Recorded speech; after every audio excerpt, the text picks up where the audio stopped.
I finished Ghost of Tsushima, and here are my thoughts. Story. The story is not a mystery that needs unveiling. It's rather linear, apart from flashbacks and memories that appear to the protagonist when he ignores a lesson he was taught before, which is lovely storytelling in my opinion. The writing is awesome, and every quest seems to have a morale if you're willing to reflect on it. Visuals. The graphics are phenomenal, and I don't mean that the game looks hyper-realistic, which it doesn't. But the lighting, the colors, the details are absolutely gorgeous. The way the trees, grass and flower petals move in the wind, it's constant eye-gasm.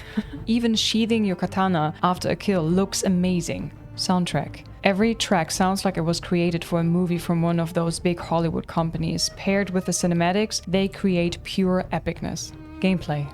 I had so much fun and absolutely fell in love with this gem, which is why I completed the whole map. So just assume I loved everything else that is not listed here. I personally felt that the enemies were using too many unblockable attacks in a row. Many of your best skills need you to hold a button to charge up the attack or create a chain, which was hardly ever possible. If you stay too close, they hit you and send you flying, literally. If you don't manage to do a perfect dodge, you roll too far away from them, and by the time you run up again, they use a strong attack once more. Even if you use the correct stances religiously, they can interrupt any of your attacks apart from the super special ones, which are limited. Groups were the hardest for me. Guy runs up, I select the correct stance, he dodges, other guy runs up with a different weapon, so I select a new stance and attack, then the next guy runs up, and then the standoff camera, oh my god. The amount of times there was a tree or an NPC in the way blocking the sight on the enemy, how am I to know when to attack then? Enjoyment. I did everything I could do in the game, so make a guess.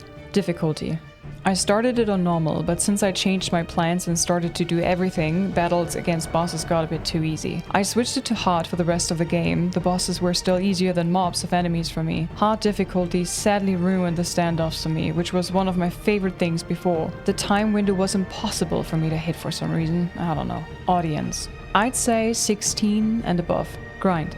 You can ignore everything that is not main story, but it will become harder. For every quest and minigame, you'll see what the reward is before doing it. Charm slots, more HP, new armor, resources, etc. I usually don't like grind, but in this game it didn't feel like a chore at all. I enjoyed it a lot to find all the POIs on the map and improve my character. It was like meditation. Bugs.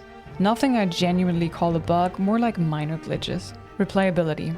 The story is always the same apart from the literal ending. You can approach enemy camps as either samurai or ghost, but for some quests, a certain way is decided for you, so you can see and do everything in one thorough playthrough if you wish to. Despite the emotional damage this game caused to you, who else is excited for Ghost of Yotai?